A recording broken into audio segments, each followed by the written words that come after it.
Bonjour à vous, mon nom est Sylvie Cartier, je suis professeure titulaire à l'Université de Montréal. La présentation a pour titre « Activités dans les musées au 21e siècle, comprendre la relation contexte-individu dans une visée de co-création ». La présentation thématique se propose de faire connaître une perspective contemporaine de recherche qui peut contribuer à expliquer les activités dans les musées au 21e siècle dans une visée de co-création. Cette explication repose sur l'importance de prendre en compte la relation contexte-individu. Le plan de la présentation est le suivant. Le contexte sera d'abord présenté, suivi du cadre théorique. Des implications suivront, ainsi que la conclusion. La nouvelle définition du musée, entérinée par le conseil d'administration de l'ALCOM en 2019, situe l'importance de considérer les musées comme étant des lieux de démocratisation inclusifs et polyphoniques. Par ailleurs, elle stipule que c'est dans le rapport aux individus qui les fréquentent que le dialogue critique sur les passés et les futurs sera rendu possible. Dans un tel contexte, l'approche de co-création semble être toute indiquée pour faire entendre la combinaison de voix multiples, soit le thème du congrès, co-création au sein et au dehors du musée. Dans une approche de co-création, il est important que les initiateurs des projets comprennent cette relation contexte-individu pour favoriser cette co-création.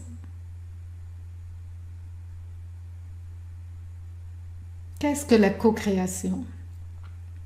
Il s'agit d'un processus créatif qui tire profit du potentiel collectif des groupes pour générer des perspectives et de l'innovation. Ce potentiel collectif repose sur la participation de divers intervenants, et ce, dans plusieurs ou toutes les étapes de création d'une activité, de sa conception à son évaluation. Ces intervenants sont ainsi engagés dans une démarche itérative de partage de connaissances.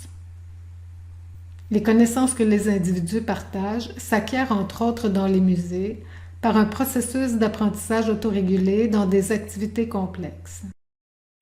C'est ce modèle de l'apprentissage autorégulé dans des activités complexes qui est proposé dans cette présentation pour contribuer à expliquer les activités dans les musées au 21e siècle dans une visée de co-création. Qu'est-ce que l'apprentissage autorégulé dans des activités complexes? Il s'agit d'un processus individuel, complexe, dynamique et contextualisé qui repose sur le bagage de l'individu et est en interaction avec un contexte. Le modèle d'apprentissage autorégulé dans des activités complexes comprend les composantes suivantes. Le processus de l'individu. Il est cognitif, affectif et comportemental. Les composantes cognitives comprennent entre autres l'interprétation des exigences de l'activité, les objectifs que l'individu se donne dans cette activité, les stratégies qu'il va déployer pour la réaliser. Les composantes affectives comprennent les émotions, les perceptions reliées à la motivation à faire l'activité. Les aspects comportementaux comprennent des pensées, des actions mises en œuvre pour ce faire. Le modèle comprend aussi le bagage de l'individu, ses connaissances et expériences réalisées à ce jour, son identité, ses forces, son défi, ses représentations des événements, son rapport au savoir. Les éléments de l'individu, son processus et son bagage sont en interaction avec un contexte historique, culturel, social, communautaire, éducatif, artistique et muséal, bien sûr. Donc, quel est l'accueil dans le musée, comment l'exposition est pensée, quelles sont les activités d'animation réalisées, quel est le soutien écrit, les guides audio offerts, etc. Différentes versions de ce modèle ont été théorisées et validées à ce jour. Il existe l'adaptation du modèle pour l'apprentissage par la recherche, l'apprentissage par la lecture, l'apprentissage de design en ingénierie, le développement professionnel, l'innovation pédagogique d'enseignants. Il est en adaptation et en validation en ce moment pour le contexte de la pratique d'un instrument de musique. Visuellement, voici comment se représente ce modèle avec une proposition de contextualisation pour les activités muséales.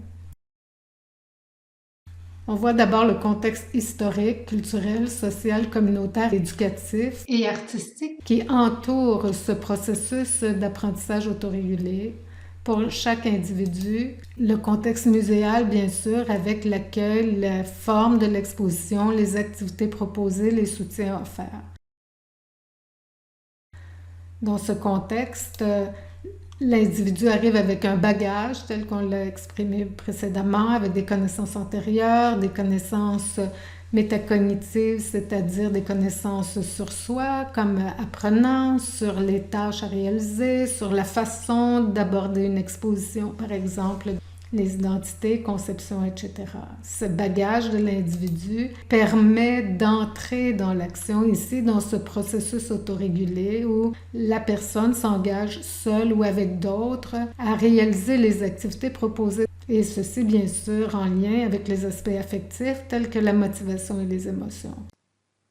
En bref, le modèle d'apprentissage autorégulé dans des activités muséales comprend un cycle de pensée, d'émotions, de perception, de stratégies mises en œuvre par chaque individu dans un contexte commun d'accueil, d'exposition dans le musée avec des perspectives historiques, sociales, communautaires. Donc, il y a un projet muséal qui est en interaction avec le bagage des individus et qui permet aux gens d'entrer et de s'engager dans les activités muséales et de co-créer avec les musées.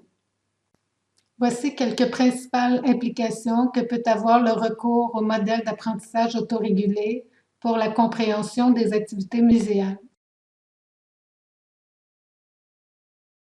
Dans l'apprentissage autorégulé dans les activités muséales, des individus co-créent dans ce contexte. Les initiateurs des projets peuvent se demander qui sont ces individus, quels sont leurs bagages. Que veulent-ils apprendre? Que veulent-ils vivre? Que veulent-ils expérimenter? Est-ce qu'ils veulent acquérir des connaissances, vivre des émotions, comprendre le monde, passer un bon moment, rencontrer des gens, faire comme tout le monde, initier leurs enfants des lieux culturels, créer eux-mêmes?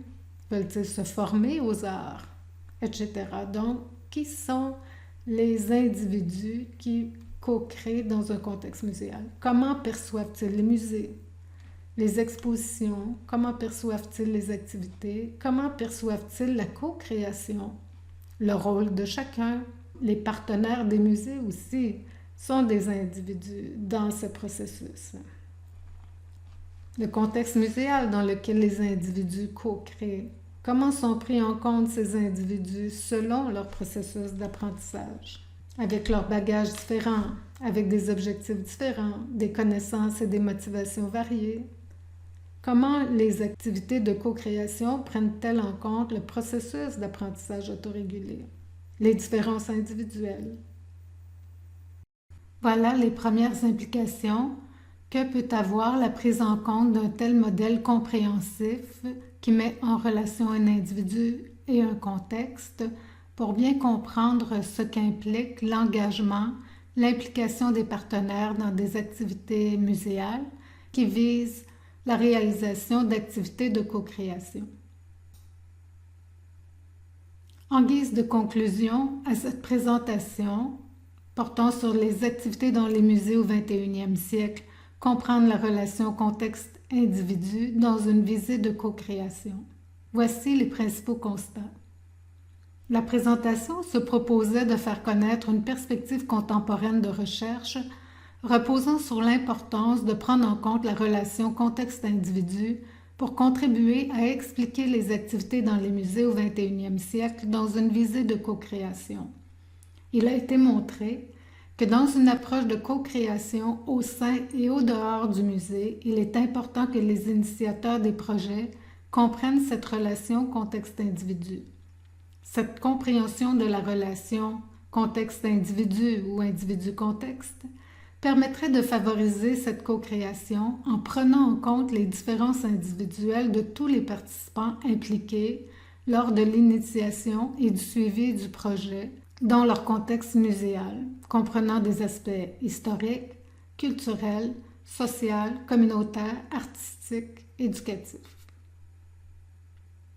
La formule à retenir est la suivante: individu et contexte égale co-création au sein et au dehors du musée. Voilà la perspective proposée dans cette communication. Merci.